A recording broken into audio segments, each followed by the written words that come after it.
Hi, my name is Nan Cohen. I am the producer of Light Television, and I wish to welcome you to Rabbi Gershon Winkler's Introduction to Judaism series. Rabbi Winkler calls this series More of What You Thought You Never Knew About Jewish Stuff and Still Don't Know, and Now Will Finally Get to Find Out. This is part 4 in the series. In part 4, the rabbi says, and I quote, "You will be shocked to discover that what you thought was the Judeo-Christian take on sensuality and nudity is more Christian than Judeo, and that Judaism celebrates the legitimacy of sexual expression outside of procreation and especially on holy days. You will also be exposed to startling teachings of the ancient rabbis on lesbianism, homosexuality, contraception, and masturbation." Rick Gold and I are the producers of this series. It is a real honor for us to work with Rabbi Winkler and Congregation Har Shalom. We say thank you. Parental discretion is advised, and here is Scott Green with Congregation Har Shalom. Year's lectures with Rabbi Winkler. Interesting topic tonight. I'm not going to talk at all about that. I just want to make a couple of quick announcements about this weekend. Many of you are on the mailing list and have received information about this weekend. We've added, because tomorrow night is the start of Shavuot, and Shavuot is not a holiday you can really celebrate on other days. We've added a study session for tomorrow evening. It's going to be at the Best Inn at 7 o'clock. We'll be reading the book of Ruth and what was the and other wonderful things. So you're welcome to come and join us at the Best Inn in the Conference Center, which is the back door. Best Inn is on Brooks and Reserve Street, down by there's an Ollie's, and I'm sure you know where it is. As I said, this is the last of the lectures for this season. Nan Cohn and Rick have been wonderful at taping all of these, and so all the series are going to be shown on MCAT. And so you need to watch for when they're going to be shown. I think the second one in the series is going to be shown next Wednesday night, which is the 7th of June, I believe, at 7:30 on MCAT. 7. At 7? Okay. Also, if you're interested in copies, you can talk to Rick and Nan later. They can make copies of any of the videotapes from the previous sessions. Obviously, we're getting better as it goes. I haven't seen any of these. I just know that some of the past ones we've had some technical problems just getting rolling. But I think now we've got it down pretty well. So if you're interested in copies, see them afterward. Also, if you're not a member of Har Shalom, we always like to have new members join us. We obviously need the financial support of everybody, and I'm glad to see that people do come, and we get some fabulous turnouts, and the conversations on the Saturday night programs are just wonderful. So if you're not a member and you're interested in getting information about that, please see me afterward. Okay, we're going to meet tonight until about 9 o'clock, and I'm going to turn the floor over.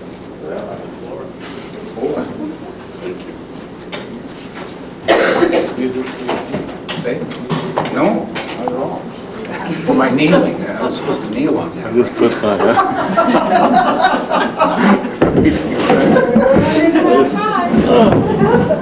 I use this. I do.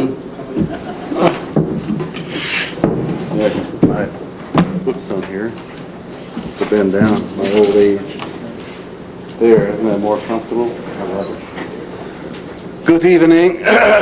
Tonight we'll talk about, well, we can't really say it, because there's some people here who are under 70. For those of you who are 70 and older, you will totally get what I'm talking about today. Talk about Jewish tradition concerning human sexuality. And I don't know where to begin. I guess I was going to begin with this book here. This is one of 21 volumes. It's called the Zohar. It's a mystical text. It's been with our people for at least 1,300 years in book form, and probably a lot older than that. I'm sorry, 1,300 is the year in which it came out in book form. So that makes it, what, 700 years? And then, based on traditions and teachings that are much older, that go back to the Talmudic period, 1st century AC/DC, 2nd century before cable, and other eras back then.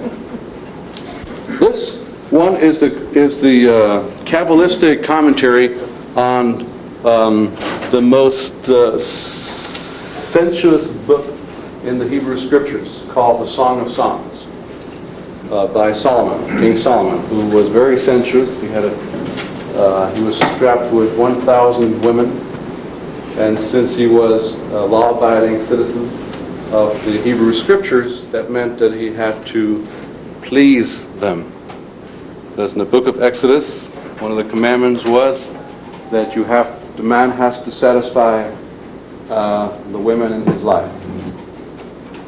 So if a man had more than one wife, that means he had to satisfy all of them. So if you could not satisfy all of your wives, you could not have more than one wife. And so Solomon was a very busy man, and he had no time for his kingdom. And this is why in the story of Solomon, that whole story, there was not a single war. So, make love, not war, was invented by King Solomon. They stole everything from us. This is my mantra. So for 40 years, he was busy making love. The country ran without him. Nobody knew where he was, whether he really existed. All they heard was, all night long and day. He wrote the book of Ecclesiastes and the book of Proverbs when he had time. When he went to pee, perhaps, he had a chance to sit and write the scriptures of Ecclesiastes, or Kohelet in Hebrew. And a total of 1,300 of them, or was it 600, I forget. 600 of them were wives, or 300, I don't know, I don't remember. It was a long time ago. It's like 2,800 years ago. Maybe some of you remember. So this is a commentary, a Jewish mystical commentary on this book called the Song of Songs. In the 2nd century BC EFG, the ancient rabbis were discussing the canonization of the Hebrew Scriptures, like what goes into the Scriptures and what just remains apocrypha, which means like pseudo-biblical, but does not carry the weight of biblical. And they were wrestling with this book. Said, gee, this is a pretty sexy book. Maybe we ought to keep it out. And the other rabbi says, no, that's precisely why we ought to keep it in. And finally, it was canonized and became part of our Scriptures. And one of the reasons being that teaching by Rabbi Akiva, who lived in the 1st century ACDC, and he taught that the human being needed to learn that sexuality is very, very sacred. So sacred that it's worth putting a whole book that's very sexy into the Scriptures as part of the sacred text. He also taught that the book of Song of Songs was not only Solomon's poetry about foreplay and lovemaking and romancing the stone, but also it was very much about the union of the body with the spirit, the union of creator with creation. And this became, as the centuries went on, because centuries have a habit of doing that, what happened was that the Sabbath day in the Kabbalistic tradition to this day, that we are right now, became the most opportune time, the most sacred time for lovemaking. Because the belief in the Kabbalistic tradition of our people is that when we celebrate the Sabbath day, the seventh cycle, beginning with Friday night, a big cosmic lovemaking is happening between Creator and creation. The consummation of God and creation occurs in the spiritual sphere. And so we mimic that by making love Friday night. Or Saturday if you missed out because we were too tired, got home from work late, nothing was ready. In fact, it was such a sacred opportunity for lovemaking, Shabbat, the Sabbath, that in the Talmud, the ancient oral tradition of our people, it was taught the following, that one does two things on Thursdays. One washes one's clothes, and one abstains from garlic. So, so the question is asked, this is a teaching of Rabbi Oshia, who lived in the 2nd century, 100s. So they asked Rabbi Oshia, washing the clothes on Thursday we understand because you want your clothes to be clean for the Sabbath, which is, in those days they didn't have like Kmart's, they didn't have like lots of clothes. You wore your sheet all day long. You slept in it, you got up in it, you went to work in it. That's all. You folded it differently. Hopefully you didn't take your kids with you. They were all stuck in the sheet with you. If you slept in a family bed, that sometimes happened. I told you not to bring your kids to work. I'm sorry, boss. I'll try to leave them home next time. Try to use a single sheet instead of a queen. Yes, sir. So this is what happened. They asked him, we understand why we wash our clothes on Thursday, why that's what you're saying we should do on Thursday. But what's this abstaining from garlic? So he said, because also for Shabbat, because you're going to make love on Shabbat. And, you don't want the woman to run away from you at that time, because that makes it very difficult for lovemaking to happen, according to many authorities. So you see that throughout, in the nonchalant readings throughout the Talmudic literature, throughout the legalistic and proverbial and homiletic literature of the ancient rabbis, there's just this aside, as if it's totally natural way of always remembering that the Sabbath is a very special time for lovemaking. No garlic on Thursdays. Remember that, boys and girls. No garlic on Thursday. This is the 11th commandment. Thou shalt not eat garlic on Thursdays. Today, of course, we could make the exception to the rule and say, well, we do have implements that were not available to our ancestors, such as Listerine and scope. So maybe we could get away with it if you need to eat garlic beyond. Some people are on diets that require garlic. Now they have garlic. That is very important for us to remember to use anything after Thursday. Thursday plus equals garlic, which does not have the odor. I just can't wait to see what happens when the next group comes in here and wondering what that means. Tuesday equals garlic. But that's okay. This is part of Jewish mysticism. To make things very difficult and confusing for people so that they might, elicit what we lack so much in our lives, which is called thought. So I'd like to read to you from the Zohar in Aramaic. This is written in Aramaic, which is a very ancient language. Our people used to speak Aramaic as the street language. Hey, that was Aramaic. And then they do the scriptural reading and prayers in the Hebrew language, which was called the Shon HaKodesh, or the sacred tongue. You got a holy tongue. So I just open up to the very first page, because that's where it is. And it starts, yes, thank you. That's where it starts. It all starts on the first page. This is very important to know. Okay. I also got to get my reading glasses, because I'm one of the older people here. Now I got to find the book. Where's the book? Okay. Rabbi Ruchma Patach. That means Rabbi Ruchamai opened up. That's how they start their teachings. They opened up, told a joke.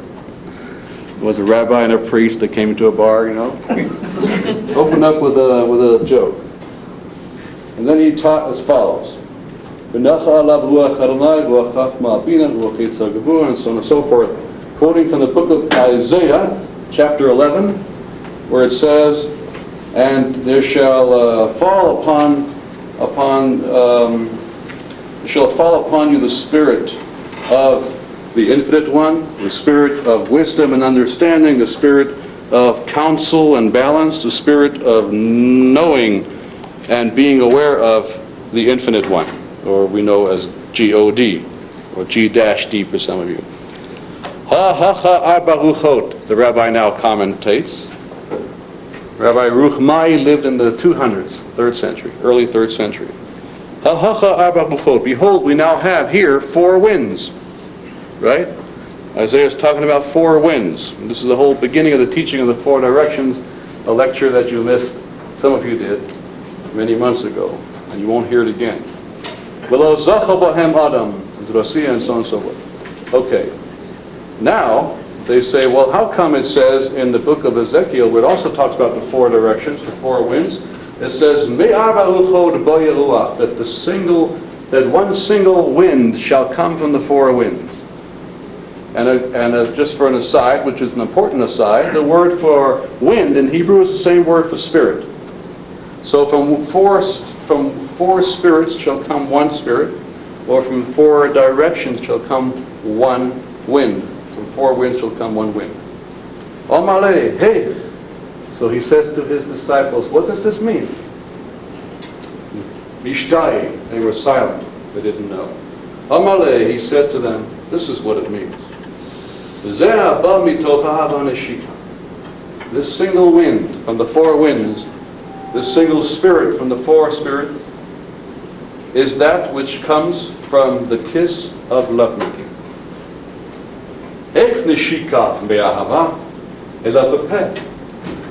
For the kiss of lovemaking is with the mouth, where wind and winds, breath and breath, spirit and spirit, unite through the kiss of mouth. And each one of them is inclusive of 2 spirits, or breaths.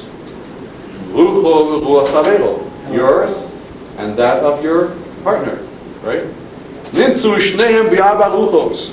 find that both of them together, when 2 people kiss together, what happens is you have a total of 4 winds, 4 breaths, 4 spirits.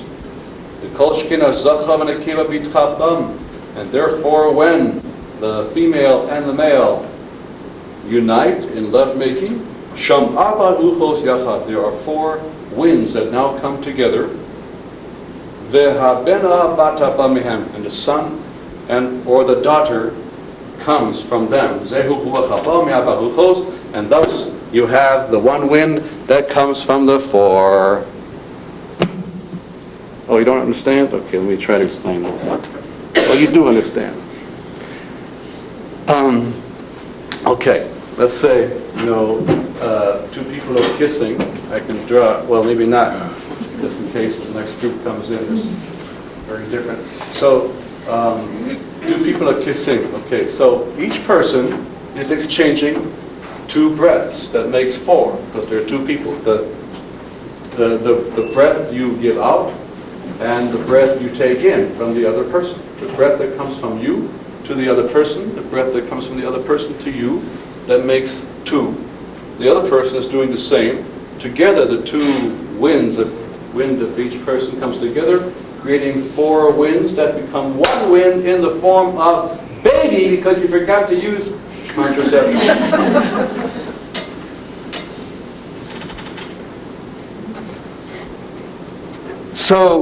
So here is it's just an example, a very small example representation of how in the ancient Judaic way sexuality was considered, still is considered a very, very powerful sacred activity that imitates the Kabbalistic story of creation, which is also about the 4 winds. Because in the Kabbalistic story of creation, which is very, very ancient, it's about, it says, Shalosh Imos Nivra Bara Shalosh Avos Mehem Nivra Olam, which means in the beginning God created the 3 mothers, who then created the 4 fathers, who then created the world. This is a very mystical concept in Jewish tradition. See, now who are the 3 mothers? The 3 mothers are Shemaya, Ara, and Maya. That means that's Aramaic for sky and earth and water. So sky, earth, and water are the 3 mamas. mamas and the papas. They stole that from us too. You know? And then the 3 mamas created the 4 daddies. Who are the 4 daddies? Well, what do, men do? They're all over the place. That's the 4 winds, 4 directions. This way, that way, that. I don't know where he's going already. Right? We're all over the place. We're men. We go all over the place. All over the place, to the right, to the left. We don't know where we're going. We don't know where we're coming from. We're all over the place. We're scattered. Right? Like Abaya taught in the 3rd century. He said, "Mio mai lo krasi ishti ishti, and a krasi ishti besi," which means, in all my days, I never called my wife my wife. I called my wife my home. I didn't know where my home was. And if he had several, he had several homes. He didn't know where he was going. So, the Shekhinah is a very important concept in understanding all this. The Shekhinah is a very ancient Jewish term for the feminine, the feminine dwelling of the divine. The feminine attribute of the divine is called the Shekhinah. Literally, the word means dwelling. Like if you go to Israel, which I wouldn't recommend for a couple of years, when they finish whatever they're doing over there with each other and work it out somehow, then you will see that you ask for a neighborhood, we call the neighborhood Shechuna. Where's the Shechuna of so-and-so? Where's such and such a neighborhood? Or Shochen means to dwell, So Shekhinah is the dwelling of Creator in creation, which manifests as the feminine. And therefore, for example, in the story of creation, where it says in the beginning, while Elohim was creating the sky and the earth, so in the Hebrew it says Elohim, which is a plural word meaning powers, the forces of creation. So there the Zohar, the old Kabbalah people, call Elohim Ema De'ilah, which means the great mother, the high mother. Because the manifestation of Creator active in creation is in the feminine. So that's what the feminine does. It takes raw material and creates, right? It's like, remember the story I told some of you? Good. So those who didn't hear the story, do this. So in the 2nd century, Rabbi Yehuda Anasi had a vision of Elijah the prophet, who said to him, "Ask me anything and I shall tell you." He said, "Good. Why women?" And so Elijah said, "When thou pickest the cottoneth, and thy fieldeth, that thou weareth it?" He said, "No, I don't wear it. I give it to my wife. She makes a nice shirt." "When you shear your sheep, do you wear the wool?" "No, I give it to my wife. She makes a sweater." "When you harvest your wheat, do you eat it?" "No, I give it to my wife." "All right, do you get it?" "Yes, put me down." She illuminates your eyes and stands you on your feet. He said it to Rabbi Yehuda Anasi. So the feminine has that quality in our tradition of having the power to take the raw material of life and to interpret it. So the man brings the raw material, here, honey, right, from Safeway, from the forest, from jungles, great hunter-gatherer, right, and or the man brings the sperm and does the sperm dance, and the woman takes the sperm and goes into her laboratory and creates with these test tubes and stuff all kinds of big creatures that grow up and just blow your mind away. And so likewise, when the Creator creates, the Creator only creates raw material. And it is the earth that then takes the raw material, and that's why it's called in the she, in the feminine, in our tradition and many other traditions. The Earth Mother is a very old name for the earth that even is mentioned like in the 2nd century BC EFG in the writings of Philo, one of our great philosophers, great Jewish philosopher. Nonchalantly calls the earth our mother. And it's elsewhere as well mentioned as the mother.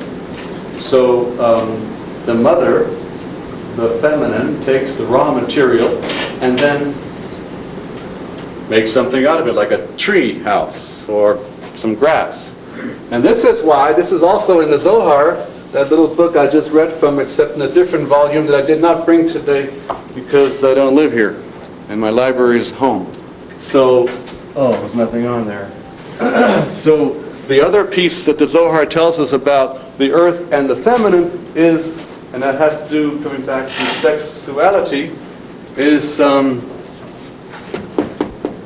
the second chapter in the book of Genesis, the book of Bereshit, tells us two things. First chapter says, and God created the world, okay.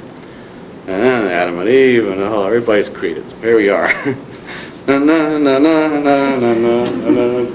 Right? The whole creation story. Then it goes kaput, finish. God rested on the seventh day. We call it the Sabbath. And the Hebrew calendar was published, and that was it. Second chapter begins like this. And it happened that there was nothing. No rain fell upon the earth, and therefore there were no trees growing. Huh? Wait a minute. Didn't we just read in the first chapter that everything was made, trees and fruits and oranges and everything, and mosquitoes? What's going on in the second chapter? So, of course, Bible scholars, people who have no clue as to, the nature of the story, because they have no clue about the people who wrote the story, come and say, well, it's written by 2 different authors with 3 different cats and who lived in 6 different houses in 7 different countries. But our understanding of these 2 stories is very simple, and it goes like this. The first chapter is telling you about something called revving up, warming up the car, getting ready, warming up the creation, getting the concept. That's why the word beria is used in the Hebrew for creation. There are several words in Hebrew used for creation. In the first chapter, the word beria is used. The second chapter, the word yetzira is used. Beria means creating, but not necessarily forming. Beria means to have an idea, an inkling. That's a good word. In Latin, we call it inkling. So when you have an inkling, that's creation, right? I got an idea. You just created an idea, and you conceptualize it, and you think it through, and you make notes, and you write it down, and you make the outline. That's all creation. Then comes formation, when you take the concept and you begin to formulate it. You form it. You actually take the mud and put it together. You actually put the brush to the canvas. You actually write the draft, the chapter, the final chapter. And that's what happens in the second chapter. In the second chapter, the conceptualization of creation now begins to take form, which means that the Creator steps back and allows it to unfold, which is the very last word in the Hebrew, not in many English translations, although they're correcting it in some. The very last word of the last verse in the first chapter of Genesis says, and the Creator stepped back from all that God had made lasso, to do, to unfold. If you don't step back, the sculptor does not step back on sculpting, then there's a pile of sand, and there's no sculpture. So God steps back from creation. Creation now begins to unfold. Okay, that's sweet. That's the literal way in which we understand our scripture about the creation story. Now comes the mystics, and they say, oh, it's much deeper than that, folks. Why, it goes something like this. It has to do with sex. Because the Kabbalists were just very sexy people.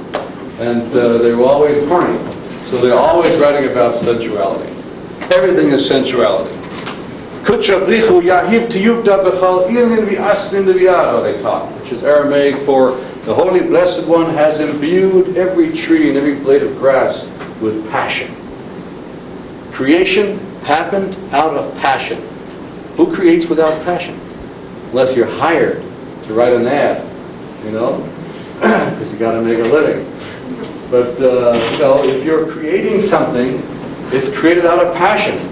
Whether you create a child, whether you create a book, a story, a painting, whatever it might be. Whatever you're creating in life is coming from a place of tiyufta, a place of ta'ava, a place of passion. slurping kind of passion. Otherwise, nothing much happens. It doesn't happen all the way. It kind of blithers and babbles, like you're experiencing tonight. So, what's happening here? Where's the passion in the creation story?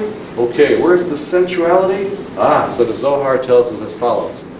The second chapter tells us, "Ve'ed ya'aleh min haaretz." At first there was nothing. There was no trees because there was no rain, right? That's what the second chapter tells us. And there was no human being to work the earth and grow tomatoes. And then it suddenly says, "Ve'ed ya'aleh min haaretz," and a mist arose from the earth. And then rain comes down, and then the trees begin to grow. So the Zoharics, the ancient Kabbalists, taught what this is telling us. This is telling us a story of creation happening out of sensuality. The feminine, the earth, is arousing the sky, which is blanket, and which is masculine, and arousing it, and then causing the rain to fall, the ejaculation, and then the earth takes it back in and creates the children, the trees and the flowers and the bees. See? It's the second chapter of Genesis. It's a very sexy chapter. It's more sexy than when Abraham knew his wife, or Adam knew Eve, and everybody knows each other, and they beget everybody. It's missing all the good parts. The really good, sexy parts are right there in the story of creation itself. And their mist arose from the earth, hot flash time. Rose from the earth, arouses the sky. The earth appeared to the masculine sky wrapped in nothing but cellophane. And and then the sky responds and gets all turned on, and things begin to grow, and life is happy, and the world falls apart at the end of the story with a great flood. Because sex is good, but not if you do sex the way Eliezer ben Dordayo did it. Now let me tell you about Eliezer ben Dordayo. The Talmud is full of stories, lots of stories, and you can read some of these stories translated into English in a book that I wrote by myself with great passion.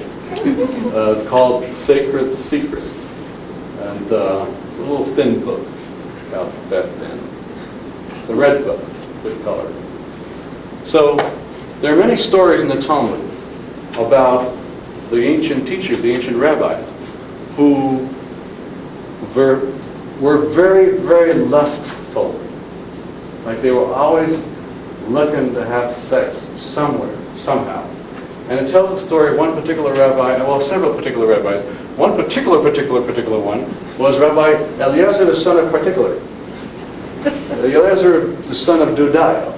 Okay, Eliezer ben Dordayo, it was said of him that there was not a single prostitute that he had not visited. And one day, he was informed that there was a prostitute who lived way, way in the Galilee near the border of Lebanon, and he had never been with her, so he had to go. He had to try everything possible. And so, he was living all the way in the south, way in the Negev, way in the desert in the south. So he told his disciples to study on their own. He had a very important mission to go on. And he packed a sandwich, and we'll drink a little gallon of water. In fact, this is a replica of the one he carried with him for this long journey. He then crossed 7 rivers and 7 mountain ranges. Actually, this is an exaggeration. There aren't that many rivers and mountain ranges between the south and the north in Israel. There's maybe 3. Okay? So he crossed 7 rivers in the story and 7 mountain ranges, and he heard that she cost 4,000 zuzim. Now, let's see. 200 zuzim is what you pay to buy an ox or a late model car. So it was a lot of money. So he took all his life savings. He took out loans from Wells Fargo and other banks. He had good credit with them. And he traveled with a bag full of money and water and food, 7 rivers and 7 mountain ranges. And he finally came to the mansion where this great woman lived. And of course, he made an appointment ahead of time. Had cell phones back then, long strings with paper cuts. Very long, it was very bad. People tripped all over his string. So and he finally gets there, and she had the 7 mattresses. It was a whole, exaggerated story. And he climbs all the way up there, and he gets to the top, and she farts. The story tells us. And at which point she then says to him, by the way, in all these stories, it is the prostitute who teaches the rabbis. It's a really interesting thing. The women are teaching the teachers. So she says to him, just as this fart has left my body and will never return, likewise, what you have done to get here is something that is going to take away an important aspect of your spirit that shall never return to you again. And it hit him. Oh my God, she tripped him on his way, his flow, and his zeal, and he fell down from the 7 mattresses and landed in the fishing net, bounced back up again a few times, and said, "Woe unto me! You have taught me an incredible lesson. I did not know, I did not realize I was just in the flow of trying to get here. And your metaphor, although she could have found a better metaphor perhaps, but it worked on him. He got turned off, and he went and sat between 2 mountains, it says. And he prayed, and he cried, and he wept until his soul left his body. And then a heavenly voice came out saying, Rabbi Eliezer ben Dodayo, whatever you have lost, you have regained. The moral of the story is, sex is great, but not if you're going to take out your life savings and cross 7 mountains and 7 rivers to get it. In other words, there's a nice balance in life.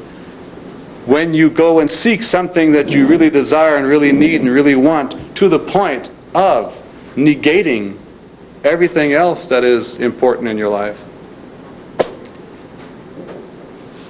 Farting is what you get. This is why in the Talmud it also tells us, Ever katan yesh ba'adam. There is a little organ in the man. And I know some people have bigger ones, but those of us normal people who have little ones who are here tonight. Ma'ivo sovea maspio roe, which means if you overkill, try to satisfy it with overkill, it gets hungrier. And if you moderate it, it is satisfied. So now this said the disciples are asking the teacher, this is a teaching by Rabbi Yehoshua ben Korcha. So they asked Rabbi Yehoshua ben Korcha, what meanest thou, Master? And so he said, well, we learned this from David. Remember the movie, Richard Gere, David Bathsheba? Okay. How does David get into trouble with Bathsheba? The story, David was the king of Judea in the old days, a million years ago. King David, right? Second king of our kings. And one night he's on the roof of the building. He looks across. He sees a beautiful woman bathing, and he's so turned on. He fetches for her. They make passionate love. She's married, by the way, to this guy, Uriah, one of his captains, one of his officers who's out at war in Vietnam. And so then she gets pregnant. Now there's going to be a potential scandal, right? So what David does is sends for Uriah back from the front and tells Uriah, go be with your wife, have some leave. Because this way, when the kid's born, they'll think it's their kid. And the scandal's totally smoothed over. But Uriah who's a stubborn mule, says, "No way, as long as he's an officer, and a gentleman." So he says, "As long as my men are out at war, how can I be here making love to my wife?" So David says, "I insist you have a leave." He says, "Okay," and he went to sleep on the steps of the palace. But he did not go home to his wife. So there goes David's last chance to salvage his politics and his new election stuff. So then David says to his other officers, he calls them back and says, "Look, take Uriah back to the front and don't protect him." And so they take him back to the front. He's unprotected and he gets killed in war. And now the scandal is salvaged again for the time being. Whew, that was a close one. So then comes Nathan the prophet, Natan HaNavi, and comes to David and says, "David, I have a little problem here. There was this very poor man who had just a few sheep, and then this big rich guy comes over and steals it from him and, left him with nothing. What should be the rule?" And David says, "Wow, that's disgusting. How can anybody do a thing like that? Why, I would throw the book at him, everything you got." And Nathan says, "We're talking about you, my brother." So David realizes what he's done. He rips his clothes and he puts ashes in his forehead and eats garlic and the whole thing. Okay, that's the story. He confesses in front of the media and to the people his wrong, and I didn't know, it wasn't real sex, and it was this, the whole lot of thing, and he maintains the kingship. Very good.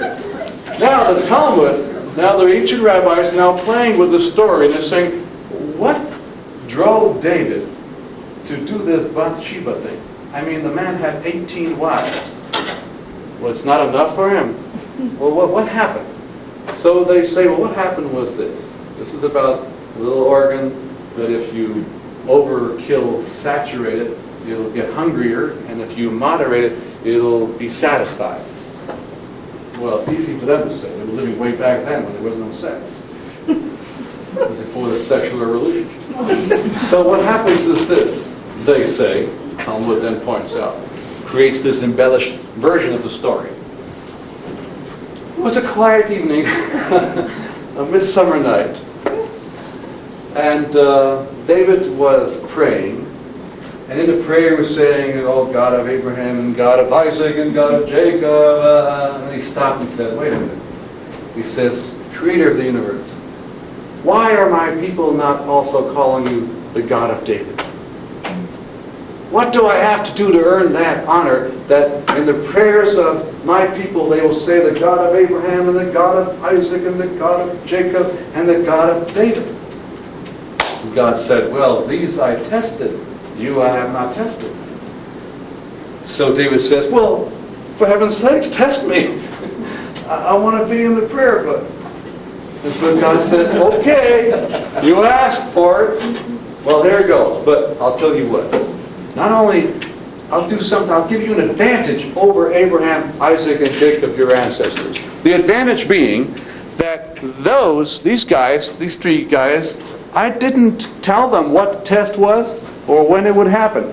And they passed in flying colors. I'm going to give you the advantage of telling you exactly what the test is going to be about and when it's going to happen." And David said, "Wow, you are so generous. I love you. You're a God of love." "Yes, okay." So, I'm waiting. So God says, "Okay, it's going to be about sensuality." Ooh, good one. "And it'll be tonight." Whew, all right. You got it, Dave. I'll get those prayer books printed right away. So, what did David do? He figured he would, how do you say in English, get a head start on God. So he spent the entire day making love with his 18 wives, so that he would be totally spent by evening and would not have any lust left. He would have lost all his lust, right? So he did this. He made love all day long, the Talmud tells us. And by nightfall, he went up to the ceiling to have a cigarette. And he looked out over the city. What a remarkable city I have, the city of Jerusalem. And then he noticed Bathsheba. See? So what do we learn from this? A little Oregon is in the mind. Overkill, you want more. Moderation, satisfied. It's a good teaching. So, you have these teachings in the Talmud and the Midrash that talk about the sanctity, the sacredness of sex, how it is connected very much to the imitatio of the divine making love with the earth, and sky and earth with sky, and creator with creation through the act of lovemaking. And it also talks about how overkill, like taking out your life savings and traveling 7 rivers and 7 mountains to make it happen, takes a lot out of you. Takes the worry out of being close. So you also have the story of like Rabbi Meir, who lived in the 2nd century, who was, what happened with his story? Let's see if I remember it correctly. Okay, it goes like this. He was getting into asceticism. He was hanging out with the Essenes too much. And he was starting to become an ascetic. And it was very hard, because he was married to a very beautiful, wise woman named Ruria, whose laws and rulings are mentioned throughout the Talmud. And her teachings are mentioned several times in the Midrash, the Talmud, and all these things. So he had a hard time. So one day he was praying, please God, please help me overcome my impulse for sexuality, because I want to be totally holy. Holy, holy, holy. And his wife overheard him. So, what did she do? She adorned herself in the sexiest clothing she could find and painted her face. And as he was walking through the streets on the way to teach his disciples, she met him in the middle of the town, stood in front of him, and said, "Hello, I forgot the name she used, the prostitute of so-and-so." And she was so overwhelmingly beautiful that he could not control himself. And he went with her. And they made passionate love. And he came home that night and he said, "I feel so guilty." And she said, "Why, honey?" He says, "Well, I can't believe it. I mean, I met this prostitute. Here I am trying to even cut down with our sexuality. And I just fell into it. I lost control. I can't believe it. I've been fighting so hard, praying so hard." And so she said, "It was me, Dave." He said, "Well, why did you do that?" "Well, I heard you praying that you want to be less with me sexually. So, let that be a lesson to you. You pray for less, you're going to get more."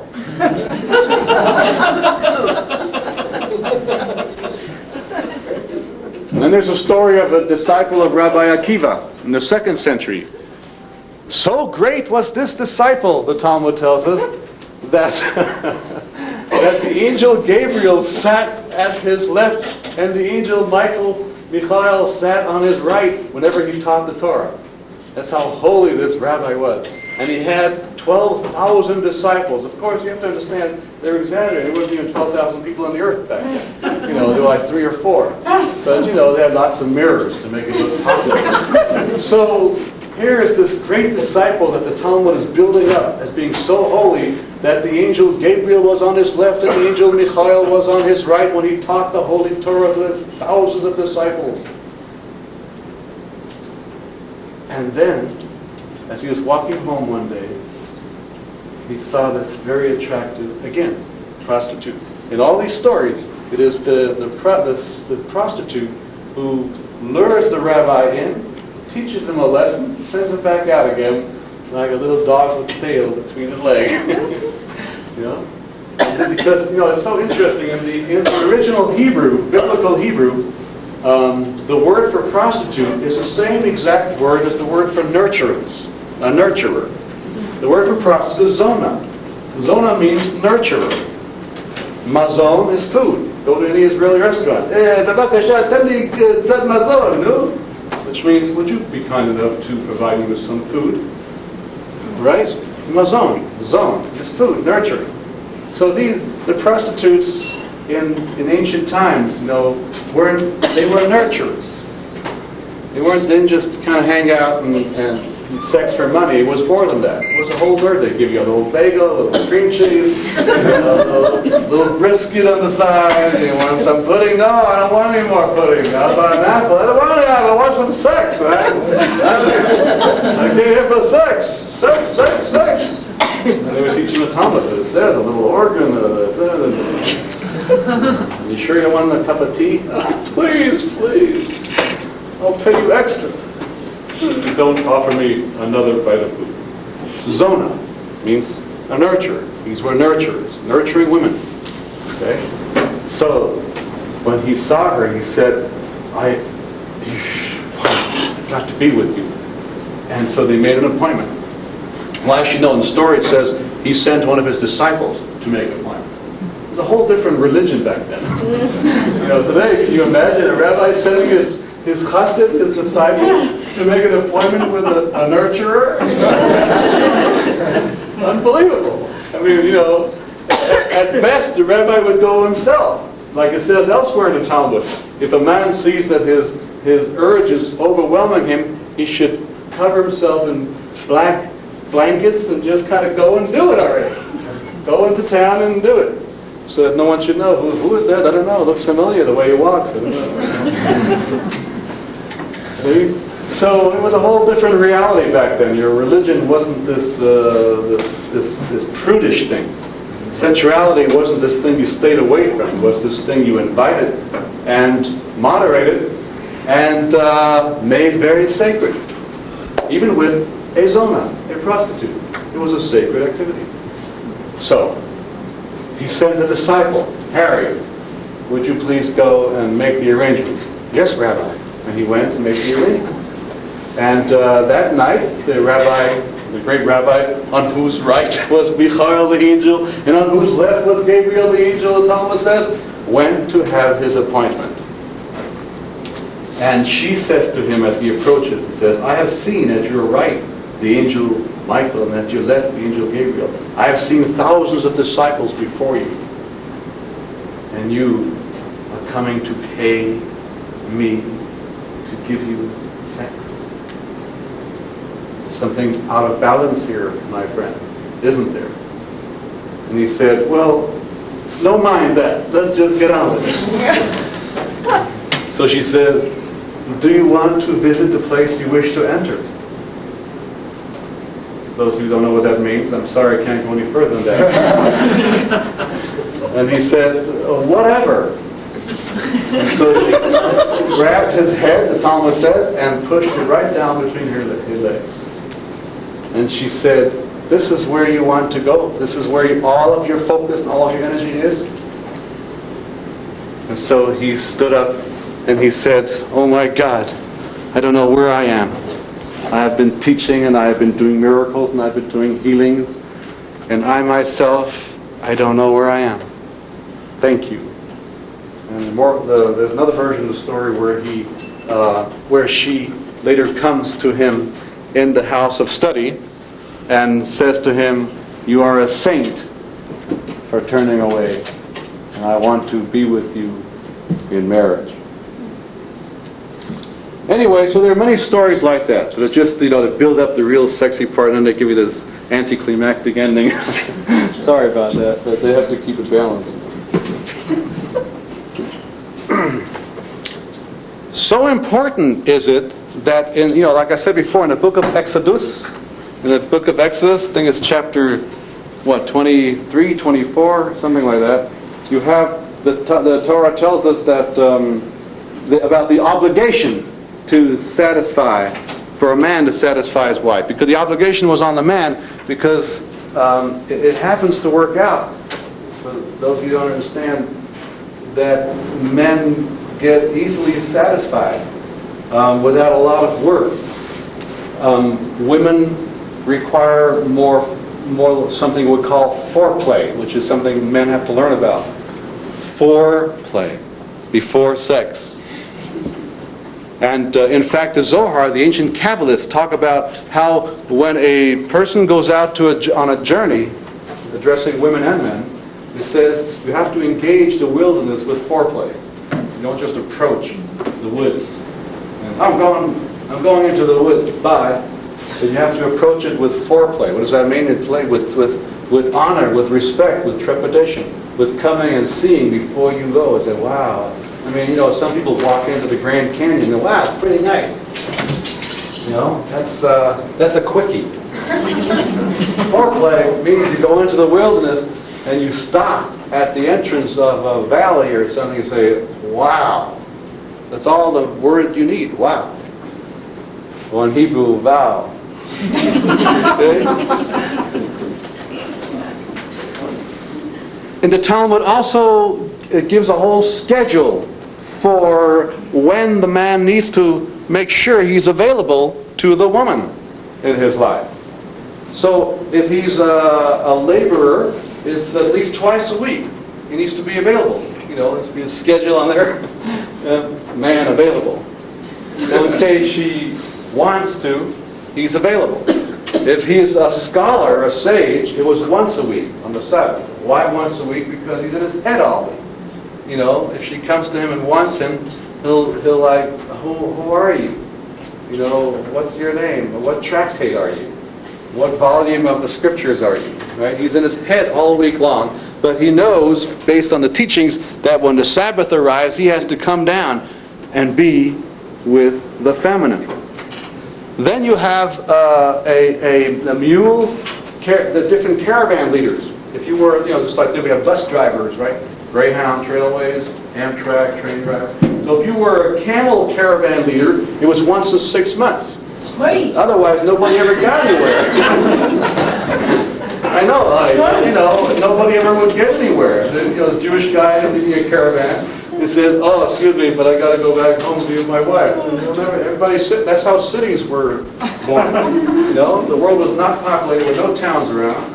But this Jewish guy was leading caravans, and he had to stop, and they wouldn't see him. Then he'd come back, and he would go back again, and they would be stuck there. They opened up markets and stores and 7-Elevens, and that's how cities populated the world all over the place. So finally, the rabbis instituted and said, if you're a camel caravan leader, which means like long distances, you don't go in long distances on a mule, but you would on a camel. So it was once in 6 months. If you were a caravan leader with a mule, that kind of caravan leader was once in 30 days. And if you were a rich man who had no need to work, it was every single day you had to be on duty. On call, rather. So everybody went to work.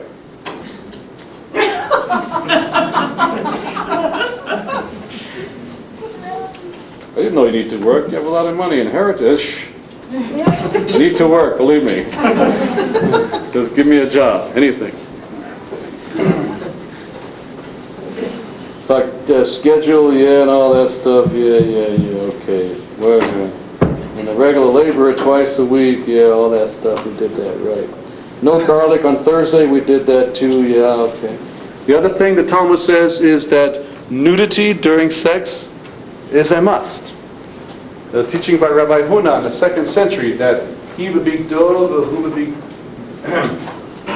dove, and he would be da, right? If he insists that he can only make love if he's wearing his clothing and she's wearing her clothing,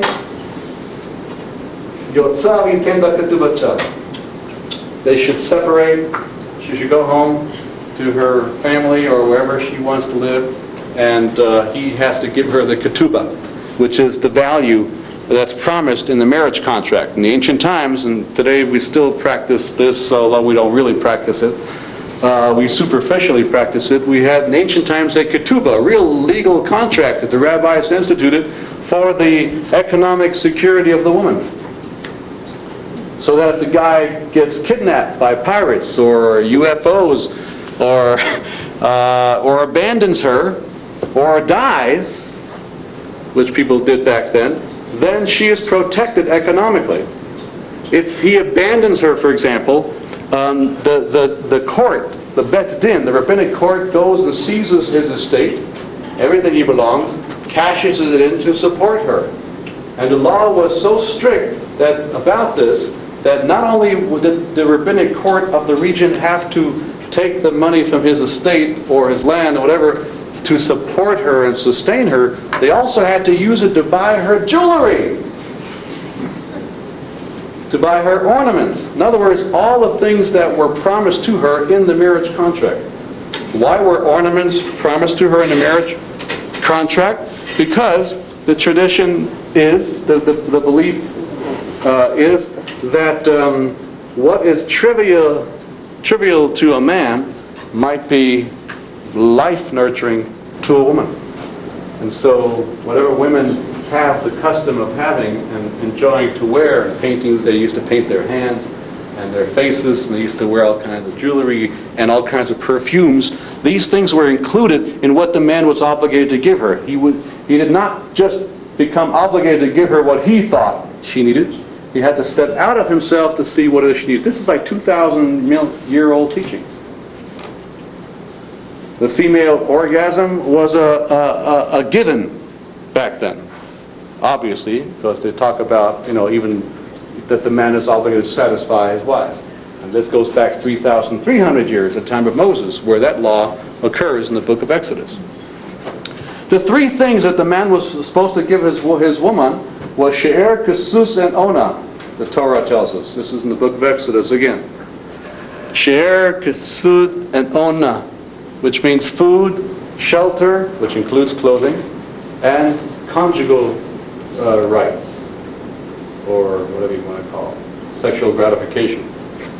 The Talmud, the ancient rabbis, then begin to interpret that and say, well, actually all of these three have to do with sex. Whether it's the food and the shelter, what does that have to do with sex? Well, the ambiance of the bedroom, he has to make sure is something that is to her liking, so that it would be conducive to lovemaking.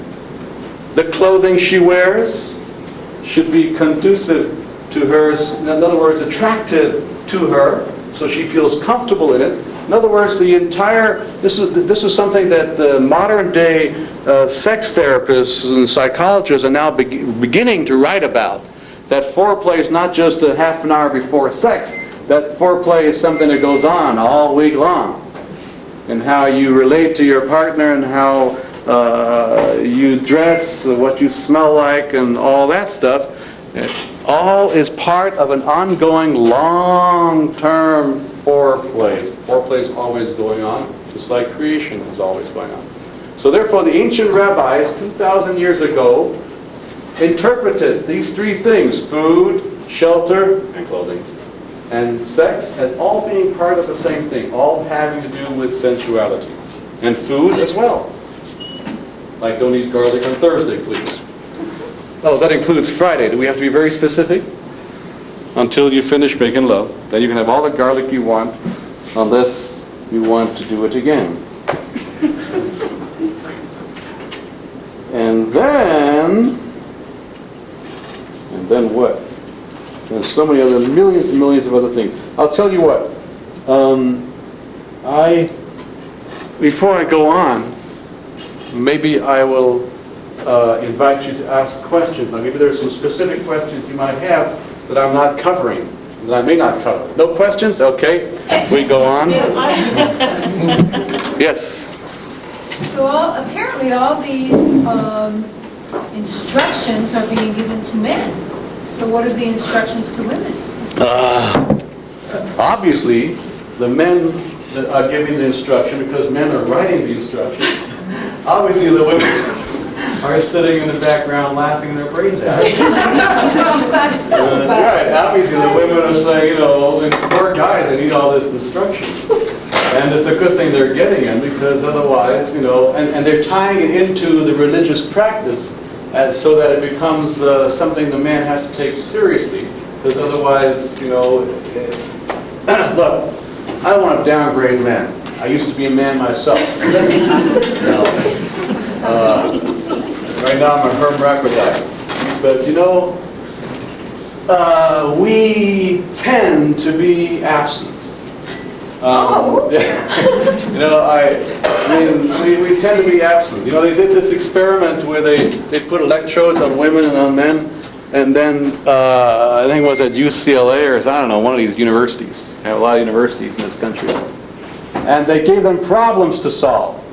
And so when the lights were going on, because they were both solving problems, when the solutions were completed, when the women finished solving their problems, their lights were still going on, even though the problems had been solved. Then they went to the men, and when the men finished solving the problem, you know, there's nothing. They jiggled the wire, they changed the battery, they tried different plugs and outlets, they called the technical people in. It was total brain dead. You know, it's just so, you know, women take this very personal. What's on your mind, honey? Oh, nothing. You know, there is nothing. You know, we're not always thinking, you know, give us a break. We have a life, you know. We're different than you are. I'm taking notes. You should be taking notes about him. I want him to take notes. These ones good. Very good. Yeah, well, you know, we're all we go into comas. You know, and these are I call them male comas, and we do have them. And women, if they understood this about us, would be less offended by our lack of response to them. You know, what are you thinking? Nothing. You don't want to tell me? What, you don't want to share? What, I'm not good enough? Well, you don't love me anymore? You know, we used to talk a lot, now you don't talk to me at all? Well, there's nothing on my mind. Please help me. Find something for me. I don't know. There's nothing right now. I had something on my mind yesterday. I'm sure there'll be something tomorrow morning, tomorrow evening or something. Let me read a book together maybe. We have to stir it. And that's what that means. And a mist arose from the earth and aroused the sky, you know. Like when I was in Israel, there was a big drought there. That's why they're fighting now, because I was in Israel. And this was like 2 years ago. Big drought going on. The Sea of the Galilee was going down, way down. And I do this whole teaching about, you know, there's a drought because the sky is not turned on. The earth needs to turn the sky on. We are of the earth. That's our name in Hebrew, Adam. Adam means of the earth. Adamah is earth. Adam is of the earth. Earth being.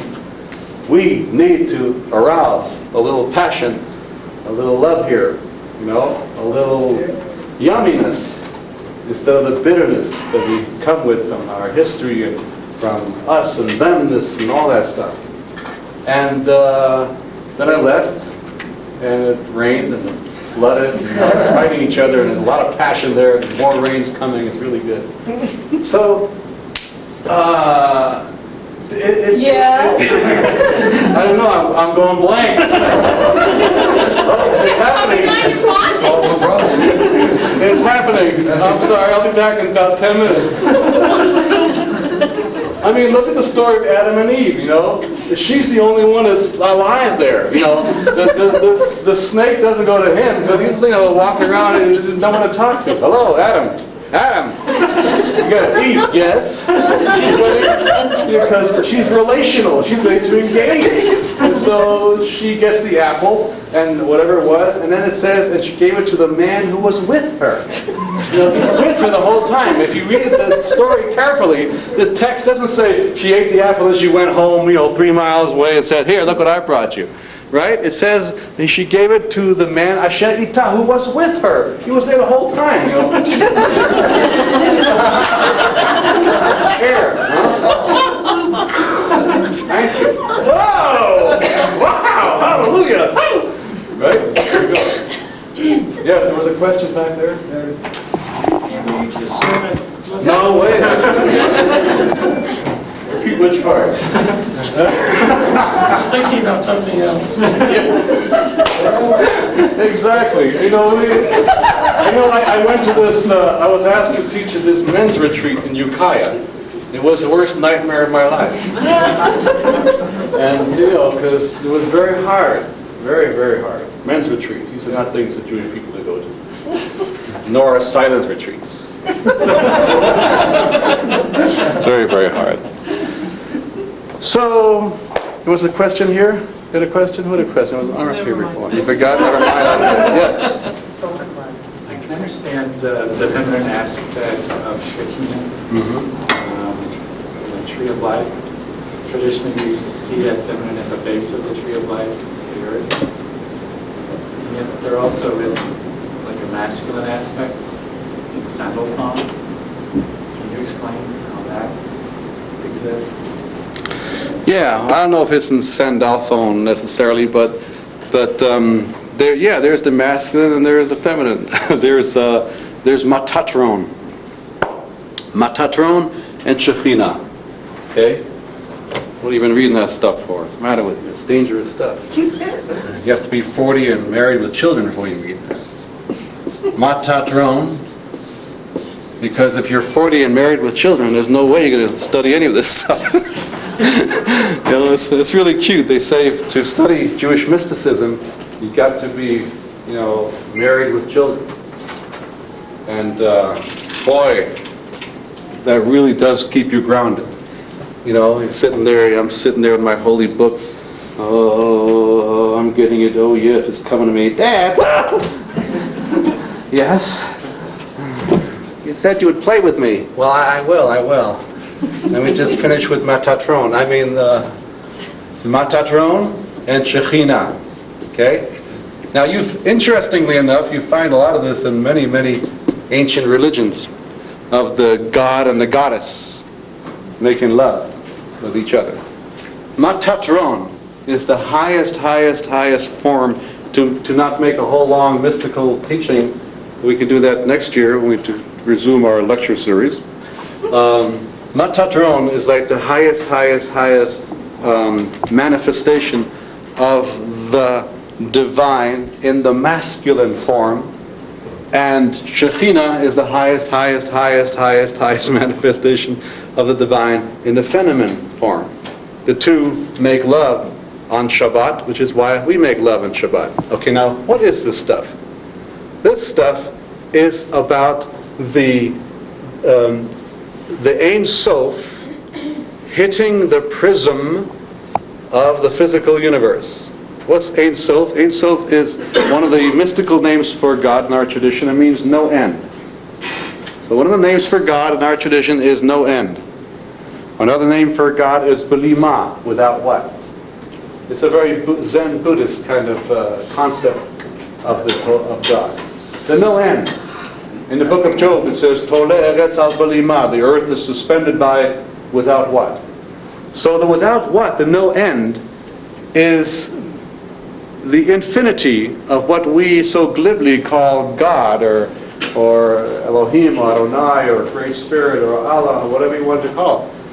But so Matatron and Shekinah is the aspects of the infinite which is not sexual, because sexual is finite.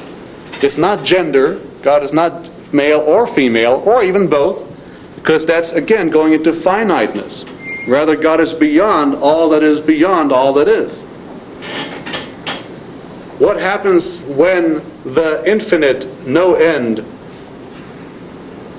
engages the little finite reality we call our world, or we call the world of creation, is that it almost like the white light hitting the prism and then splintering into two colors, male and female. And so that everything in the physical universe then becomes male and female. And God divided between light and a darkness, between the seashore and a dry land. The water and the dry land. All the divisions are happening in the story of creation, because that's what's happening when the white light, so to speak, of the infinity is hitting the prism of finiteness. This is very dense stuff. Maybe we can go into more detail about all that next year. But that's Matatron and Shekinah, is the masculine attribute of the divine, and the feminine attribute of the divine, meaning God incarnated in creation, making love. Meaning when we make love, meaning when a bug makes love, when the fish makes love, some animals make love to itself, right?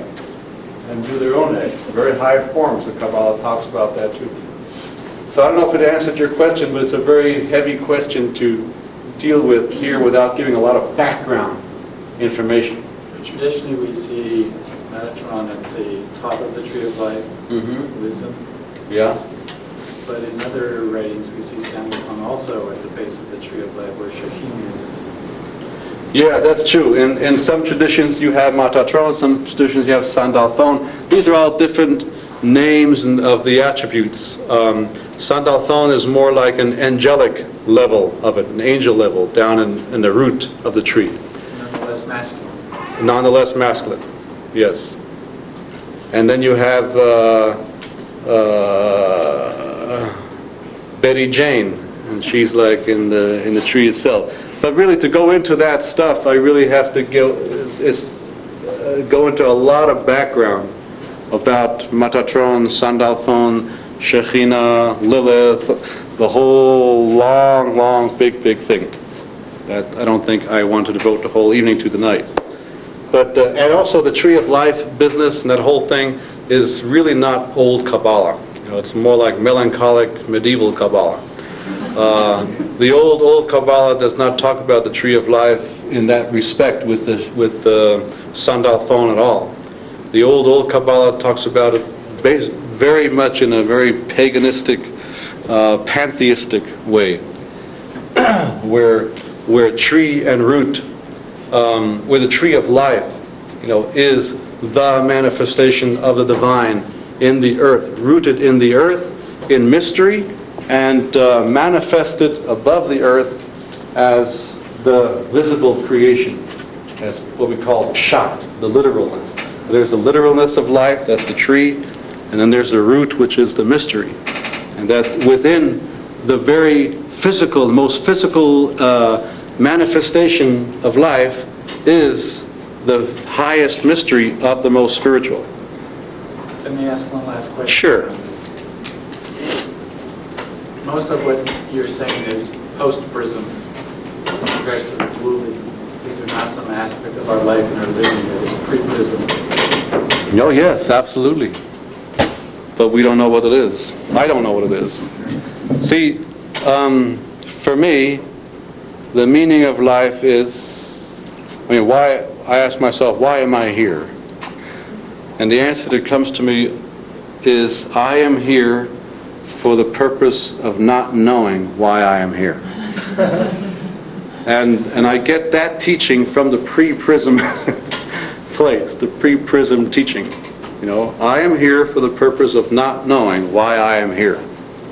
So I spend my life speculating and creating symbols and concepts to try to get a grip on it. But basically what I come to the conclusion of personally is, I don't want to know why I am here, and this world is designed in such a way that I cannot know why I am here. So that whatever choices and actions I do in my life are mine. So that whatever I do is not because of something for a purpose, but because of me, independent of the purpose. So the pre-prismness of the Creator, or which is not even Creator, which is beyond Creator, Metatron and Shekhinah are Creator. So pre-prism spirituality, or the aspect of the divine that is pre-prism, before it hits the prism, is certainly within each of us, as much as Metatron and Shekhinah channel that through us, through masculine and feminine that is within every person. And it's sort of like the analogy given in the Kabbalah often is the analogy of the ocean. See, here's a big giant ocean. This is a picture of the Pacific Ocean, the largest ocean on the planet. Infinite. You cannot see its ends. Okay, now I'm standing here on the beach in Waikiki, and which I once did when I was in the Army. I'm not one of those people who keep talking about life in the Army. Like I remember one time, we were on patrol. Okay, so I'm standing here in Waikiki, and this big giant ocean, whose boundaries I cannot see, Ein Sof, no end, no end. And I make a little groove here in the sand. Now all of this ocean comes into this little groove. Not all of it is in the groove, but the groove does contain all of it. While it is in there, it is not in there. And that's what the Zohar says. Kuchaprichu stim vegoya, which means the Holy Blessed One is concealed and revealed. Concealed and revealed. So yeah, this is the pre-prism, the unknowable, the Ein Sof, and yes, it's in here too. And that's what the Mishkan, the tabernacle in the desert, was all about. And as Rabbi Ruth Singer put it in the 3rd century BC, said this is the groovy, how'd you put it, groovy? God is groovy. God is groovy, she said. God, see? God is groovy because of the groove here. See, they stole that from us as well. So, yes? Judaism Julian stated, correctly or incorrectly, I don't know, but in any case, it said that among the topics you were going to talk about tonight were gay and lesbian relationships. Don't believe everything you read. All right, I'll talk about that. First of all, let's talk about the easy one first. Then we'll talk about the harder one. The easy one is lesbianism. Okay, nowhere in the entire Torah it doesn't say anything about lesbianism being allowed, being not allowed. So therefore, the ancient rabbis in the Talmud concluded when they were trying to get a clarity of all the laws and stuff in the Torah, said lesbianism is not forbidden. Maimonides, in his Code of Jewish Law in the 12th century, he writes something like, he writes that lesbian sexual activity is forbidden neither in the Torah, meaning in the scriptures, nor in the rabbinic laws. It's not rabbinically forbidden, nor is it scripturally forbidden. There was one rabbi in the 3rd century, Rabbi Huna, who attempted to legislate against it and to forbid a lesbian from marrying a Kohen, a priest, which would have been fine to her anyway. But let's say she changed her mind and wanted to marry this rich Kohen. So, and he was overruled, and the law was that, and then he said, but it is lewd. And the sages said, how's it go in Aramaic? It's so beautiful.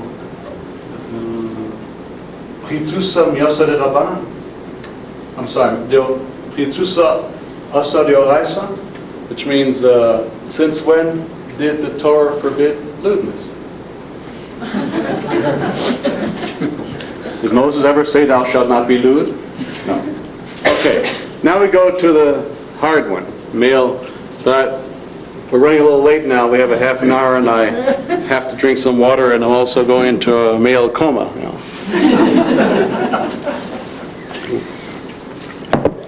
Okay. The prohibition in the Torah is exclusively about male homosexuality, so it seems. But if you read the context of it, you'll see that it's not that clear either. About what are they talking about? Talking about gay people? Or are they talking about homosexual activity between a heterosexual who is using a man in the place of a woman? As like it says, a man should not lay with another man as with a woman. So that's number one. Number two, they appear in a list of activities that we were supposed to abstain from so as not to emulate the cultic, the religious cultic rites and ways of specifically named 7 other nations: the Hittites, Jebusites, Girgashites, Termites, Dolomites, and the Canaanites. That's all in Leviticus chapter 18 and Leviticus in chapter 22 and Deuteronomy chapter 23. It's repeated several times in that list. There's always, and the ways, Kamasei, Amori, Lotasuk, and all that stuff. The Chukos in the statutes of the nations that I'm telling you to drive out of the land when you get there. 7 specific nations, not all the nations, because there were a lot that stayed. Even all 7 weren't driven out because we adopted a lot of their ways. So we must have learned it somehow. So And in that list of things we weren't supposed to do were the list of cultic rites, meaning religious worship practices that included homosexual cultic activity. For example, I shall now read to you from a book called, I don't know what it's called. It's called The Great Mother. And also there's another book called Book of Genesis. It's called Hebrew Myths by Rafal Patai. It's a very good book. There's another book called The Hebrew Goddess by Rafal Patai. These books are really important to read to get a feel for what was going on in ancient Israel that these laws evolved. So here's what was going on in the surrounding cultures. I quote, "Not only is the male sacrificed to the Great Mother, but becomes her representative." Doesn't mean like killed. Okay, wait, take it easy. A male wearing a female. I'm not wearing my reading glasses. No wonder I can't read this. There. Now I can read it better. Okay, not only is the male sacrificed to the Great Mother, but he becomes her representative. A female wearing her dress.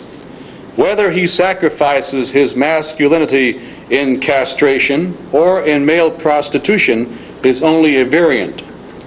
The eunuchs are, as priests, also sacred prostitutes for the Kadeshim, like the Kadeshot. Kadeshim is the male prostitutes, and they were Kadeshot who were the sacred prostitutes, rather.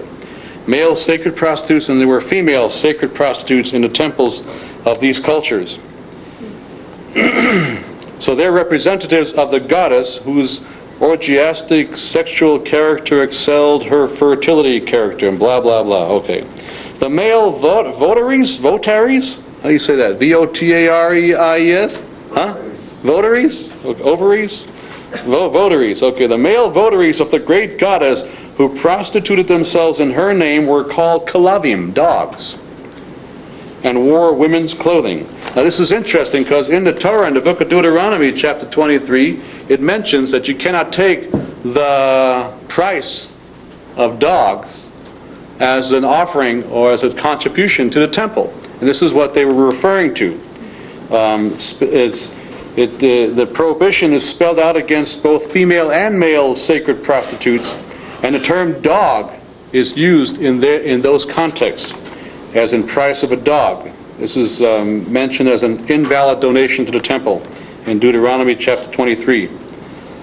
But even though it was forbidden, this kind of homosexuality, which is totally not the same as, two men who are gay by nature, and they're enjoying a loving relationship with each other. This is talking about a cultic worship activity where men who are not necessarily gay are having sex with other men for religious purposes, which we were not supposed to emulate.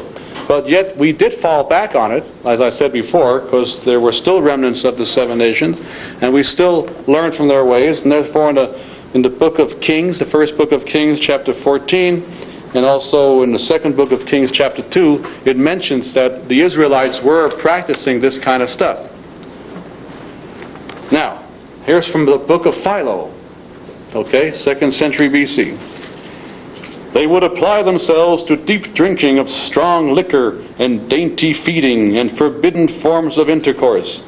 Not only in their mad lust for women did they violate the marriage of their neighbors, but also men mounted males. Then little by little they accustomed those who were by nature men to submit to play the part of women. This is Philo describing the ancient rites in the times of, going way back to the time of Abraham. Chapter 26. So in other words, the prohibition against male homosexual activity in the Torah is clearly not clear at all that it refers to loving gay men, having sex with each other.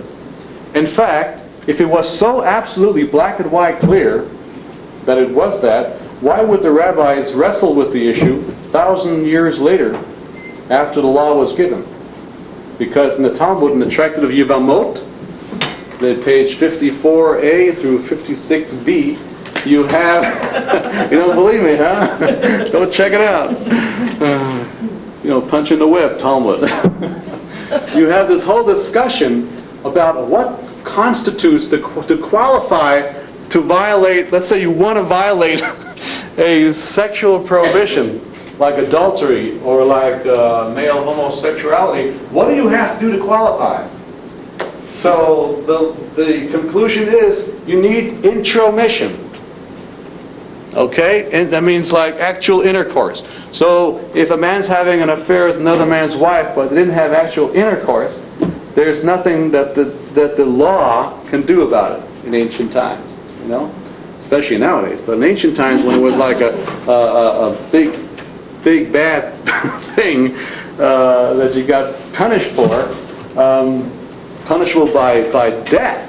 The law was very strict. There had to be witnesses. In order to qualify, you had to have two witnesses, two kosher witnesses. They were slaughtered properly. Two kosher witnesses who warned you and said, do you know the penalty for committing adultery? And then after that had seen you in actual intercourse before the rabbinic court could do anything about it.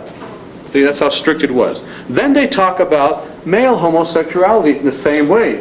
And the law is as follows. And Maimonides codifies this in his Code of Jewish Law, which was the first Code of Jewish Law ever written in the 12th century. Maimonides codifies the ruling of the Talmud and says any male homosexual activity short of anal intercourse is not covered in the prohibition.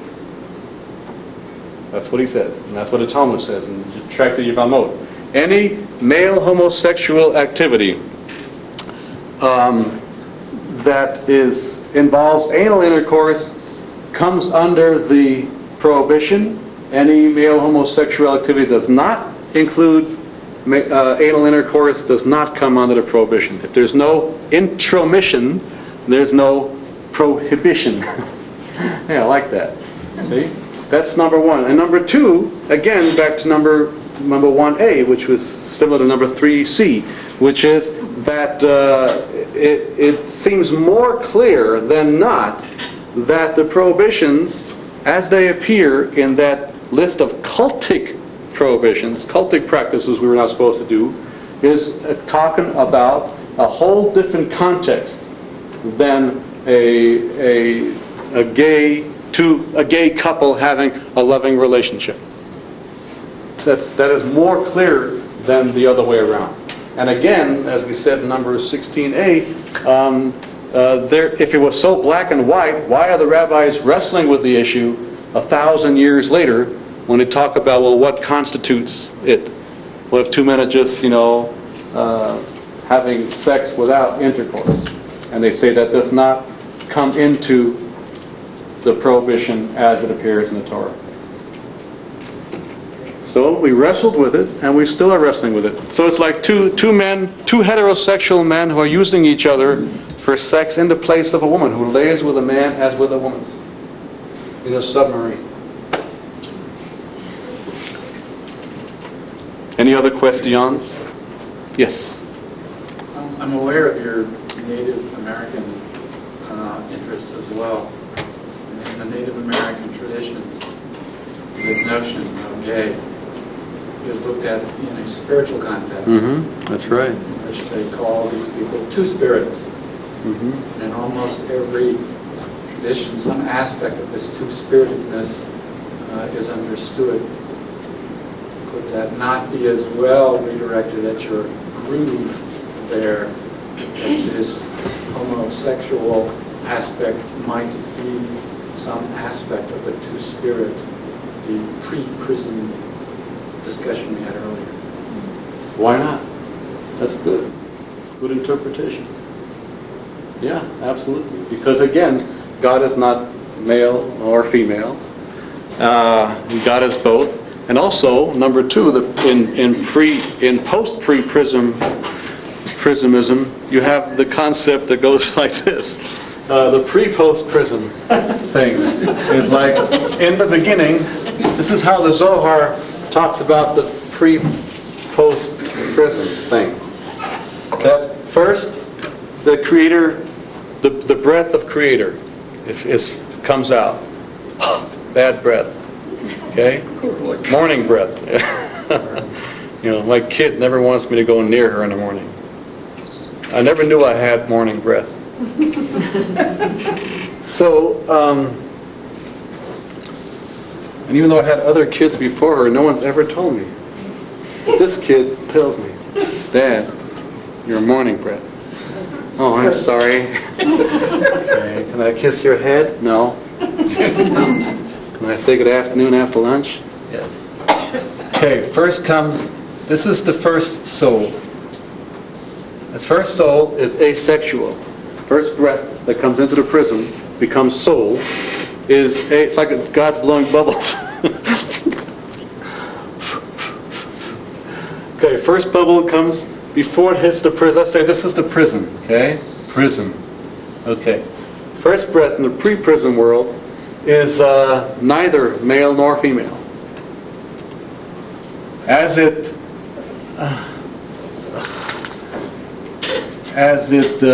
hits the prism, it now begins to splinter into male and female. The prism, by the way, is called the Teheru. This is the boundary, the Gavul of the Teheru. We live in the Teheru. See, there's so much to learn about Jewish mysticism, about any mysticism. We'll have to devote all of next year to it all over again. So, this is our universe, our vast eternal universe of billions of galaxies. That's all in the place called Teheru, which means the cleared space. It's like a New Age thing. Let's have a sharing and a clearing. Clear the space, right? Or in the army, they taught us, if somebody's in shock, you clear the mouth, or you breathe in there, or you give someone mouth-to-mouth resuscitation, right? Right? You don't just breathe through the pizza. Make a clearing, a teheru. Okay, so no male, no female, no nothing. Undefinable. Nothing. Ain't so. Breath comes down, hits the prism, becomes male and female. Not necessarily in that order. Simultaneously. Don't yell at me yet. Okay. Then it comes into the prism, right? It comes into the prism, now becomes male and female. Splits. Like a cell. Cell splits. However, since the cell, or the soul, the same word, they stole that from us. Since the soul was, at the beginning of the prism, male and female, manifested as male and female, each one has one of the other. Each one consists, maintains an attribute of the other. In every man there's a woman. In every woman there's a man. It's like people say, gee, I feel like I'm a woman in a man's body, and I want a sex change. Now you understand. They're not lying to you. It might be very strong in them. The power, potency of, these are very heavy, the potency of the masculine in the female's body could be very great. In the teachings about reincarnations, this is discussed. It says like, they asked Rabbi Chaim Vidal Calabrese, who lived in the 16th century, because it was cheaper. They asked him, how come there are certain rabbis, certain teachers, who have the power to say a prayer and do a ritual that gets a woman who is infertile pregnant? And some rabbis and teachers can't, no matter how great they are in miracle working. He said, because those rabbis who are capable of inducing fertility through their rituals and their prayers are women who have reincarnated in a man's body.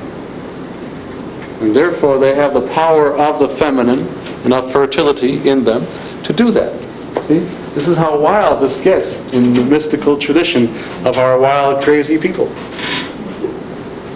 And so in every fumen, there's a male, and every man, yeah. You got it, right? So therefore, like I always say, not always, but sometimes I do say, like people ask, well, how, if it's so important for the masculine and the feminine to come together as part of celebrating creation and the sanctity of the Sabbath and so on and so forth, what happens with a lesbian couple? Well, what happens with a gay couple? They can't do this? And the answer is, of course they can. Because, again, in every one there is attributes of the two. And if there is authenticity and kavanah, then it does happen. If there's no authenticity and no kavanah means like sacred intention, then it doesn't even happen with a heterosexual couple. And also in the book of Isaiah it talks about the eunuch, it talks about the eunuch, or that's the term it uses, or the hermaphrodite. The people who are both men and women, and to the eunuchs I say, thou shalt come to my holy mountain and become like priests, that there's an honoring in the ancient tradition of being very much present where you are. If you're not present where you are, and you try to pretend to be what you're not, that's a bigger crime in being in the world. Imani kan akol kan, Hillel the Elder said 2,100 years ago. If I am here, everybody's here. If I'm not here, he said, nobody's here. If I'm not present with what I truly am, then nobody is here.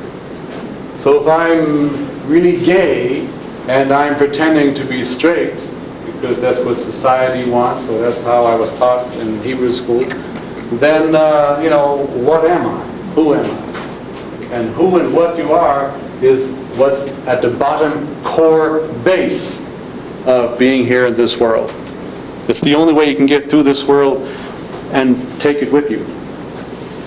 So, so those who will argue, well, Scripture is very clear on this. Of course, I'm not clear about what Scripture is, or at least not our Scripture. Don't tell me how to read my Scripture. It's mine. I made it up. And as Abraham Joshua Heschel put it, Abraham Joshua Heschel in his book, God in Search of Man, he wrote, he didn't mean to do it that way, really. He lived before the 70s. And I'm sure he would have titled it God in Search of Person. Or people. He meant well. He was a really sweet man, a beautiful, beautiful mystic. And he didn't even write it in English anyway, so leave him alone. So, Abraham Joshua Heschel, I quote from his book, God in Search of Man, page 261. You have the book, Al? Great book. This is a beautiful book. It's still available in paperbacks in most major bookstores. He writes like this. He says, prophecy, because we're talking about scriptures, prophecy, is superior to human wisdom. But God's love is superior to prophecy. So no woman and no man has a right to judge their neighbor's sexual preference. The same thing goes for variations in positions in sex. The Talmud says everything goes. The Talmud says there was a woman that came to Rabbi Yehuda HaNasi. Remember the guy that said, why woman? And he learns his lesson. Okay, so a woman came to him, the Talmud tells us in the Tractate of Nedarim, page 21 or 20, around there, third line from the top near that coffee stain, and says, my husband turned the table over. Is that okay? She was feeling guilty. You know what that means for those of you who are younger? Okay. Came in from the rear, vaginally, I hope. So, unless it was her preference, I don't know. Why am I getting into this? It's none of your business. I mean, how would you like to be quoted in the Talmud? Have your sex life quoted in the Talmud? This poor woman, if she was alive today, she'd be suing. And his response to her was, Biti Toret Yeticha, which means, my daughter, the Torah permits you. So she was surprised. And seeing her surprised, he continued and said, look, the Torah tells you what kind of foods you're allowed to eat, okay? What kind of animals you can eat. I mean, veggie, burgers, right? But does not tell you how to prepare it. Pepper, onions, saute, medium, rare, well done, right? You get the picture, my daughter? And so she did. The Torah tells you what sexual activities are allowed, what are not allowed, with whom, with not whom, and so on and so forth, but doesn't tell you then how to do it. That is left up to everybody. And this also gets codified in Jewish law. In the Mishnah Torah of the Maimonides and Joseph Cairo and all the others, except for the latter day ones when they get really prudish. But in the old days when they were really wild, wearing raincoats and stuff, they taught that, they codified that particular teaching in the Talmud, that everything goes. Kissing, everywhere, positions, anything, whatever you'd like. All yours. There was one rabbi in the Talmud, Rabbi Yochanan ben Yehohavai, who attempted to legislate against any position other than what we know as the missionary position, the man on top. And he was so staunch about it, he says, I have heard from the angels, he claimed, that if you make love standing up, you shall give birth to children who will be lame. If you make love in the light, you'll give birth to children who are blind. Really scary religious stuff. That's how religion scares people to death. It says, if you do this, this is what will happen. And then it says, "V'chachamim omrim," but the sages say, "Lo halacha k'Rebbi Yochanan ben Yehohavai, kol ma she'adam rotze la'asod, taseh, ya'aseh." The law is not as Rabbi Yochanan ben Yehohavai, but whatever the people want to do, man and his wife want to do with each other, they do. Isn't that cute? Everything goes. Of course, there must be mutual consent, right? Even in the ancient times, the law was very strict about that. Very strict about mutual consent.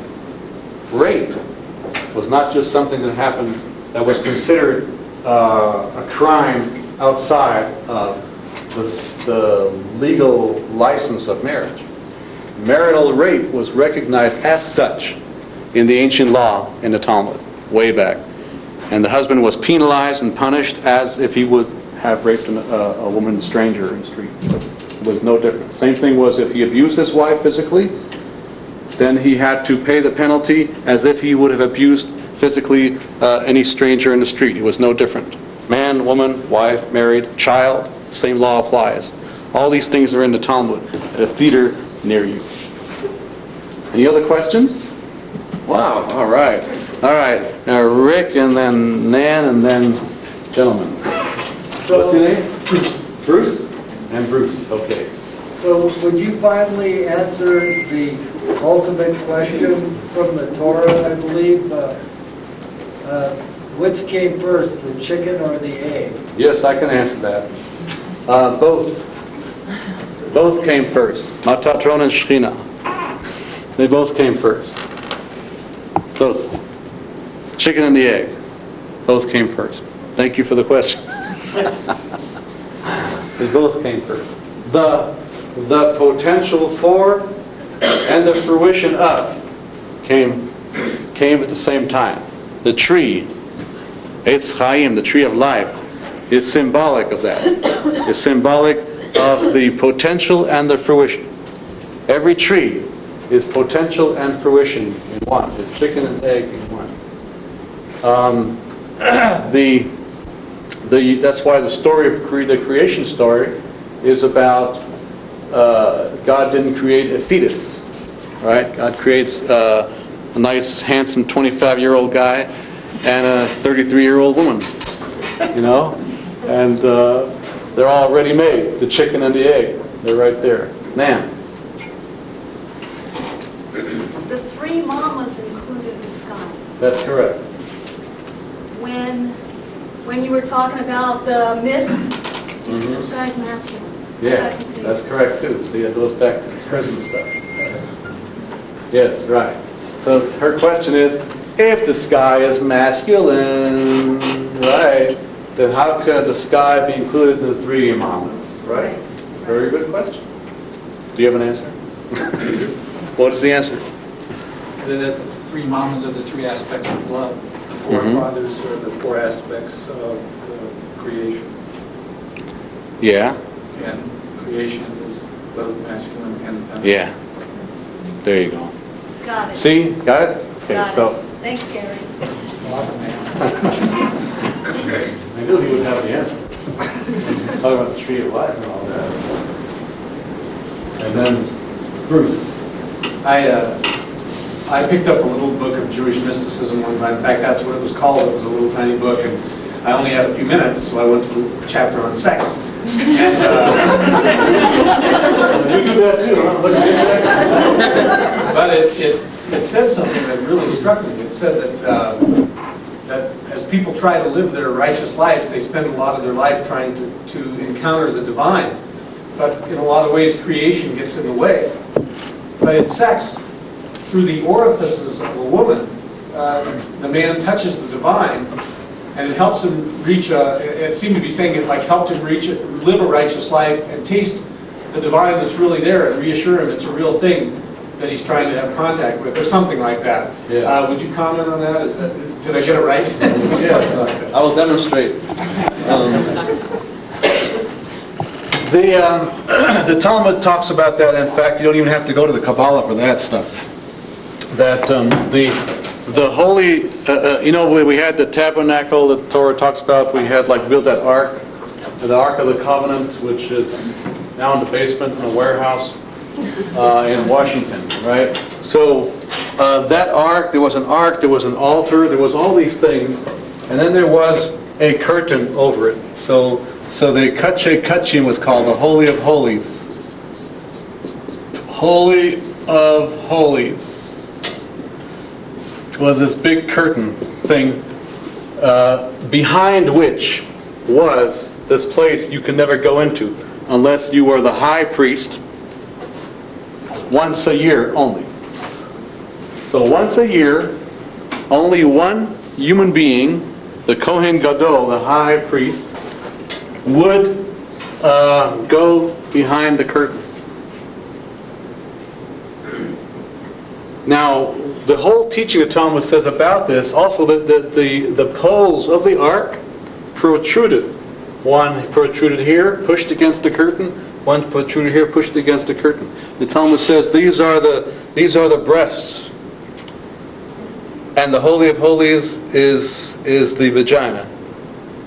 And this was a symbolic once-a-year ritual where the Kohen Gadol represented the people in copulating with the divine, with the Shekhinah, with the manifestation of God in the earth. And therefore, we had such rigid rules around entering this place. You could not just go in. You had to wear the proper garments, no garlic, right? You had to do the proper preparation, proper foreplay. There was a 7-day foreplay that the high priest did before Yom Kippur, leading up to that one time in the year that he went in there. Preparation where he was humbled, where he would clean out the sanctuary, he would brush things off and shine the vestments and stuff. All preparation for entering the Holy of Holies, which the Talmud says was symbolic of the proper and necessary protocol for the masculine merging with the feminine. And also to teach us in daily life about the importance of honoring the feminine when we engage in lovemaking with the woman. Because it is, as we said before, a playing out, a dramatization of creation merging with creator, of matter merging with the divine in a very, very, very vivid way. And therefore, there's a whole book written in the 13th century, 1200s, by Rabbi Moshe ibn Nachman of Spain.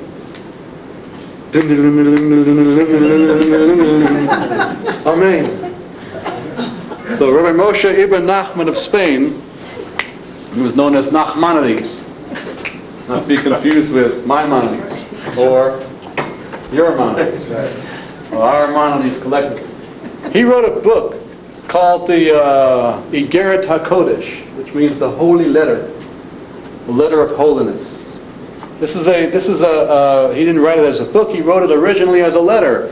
an epistle and to his son when his son got married, and it's a whole treatise on the importance of preparation before lovemaking, so that as he puts it, so that your mind and your heart can meet the mind and heart of your lover, so that you can have the experience of the high priest entering the Holy of Holies. Now, I know some of you guys are going to be really corny, and you're going to go make love and say, honey, I'm ready to enter the Holy of Holies. And it'll work if she hasn't been here tonight. Otherwise, it'll be this big laughter, and you'll get totally impotent, and you'll be going to sex therapists the rest of your life. So be careful. It's very sacred, powerful stuff. Very sacred, very powerful, and yes, it is the experience of unioning with the divine. At the same time, this is like untouchable. Can't quite touch it. None of us can understand it. None of us can explain the potency of it. I mean, wars are made out of this, because of this. And so is peace. Solomon had peace for 40 years. David had war. And they all because of sex. Sex is the biggest problem in the world and the biggest solution. It is the most sacred and the most profane. It is the most powerful and the most weakest. It is all of life. There is nothing that does not have it in it, and there's nothing that can exist without it. In the first century, 4 rabbis got together in a cave to destroy the impulse once and for all, because they'd had enough. Too many problems. So they sat there and meditated, the Talmud said, and prayed. When Rabbi Shimon Bar Yochai rose up and said, wait. Not a good idea. Because if we destroy this impulse, even though it takes people to extremes in other ways, we will have destroyed the entire world. If the world subsists on, is sustained by, exists because of, and cannot exist without sex. Everybody does it sometime. Any other questions before we wind down and have our cigarettes? What do people do after sex these days? Chocolate. Chocolate now? Okay. So people don't smoke anymore, so I was just wondering. I'm because I don't have sex. I'm a very holy man. It's not for me.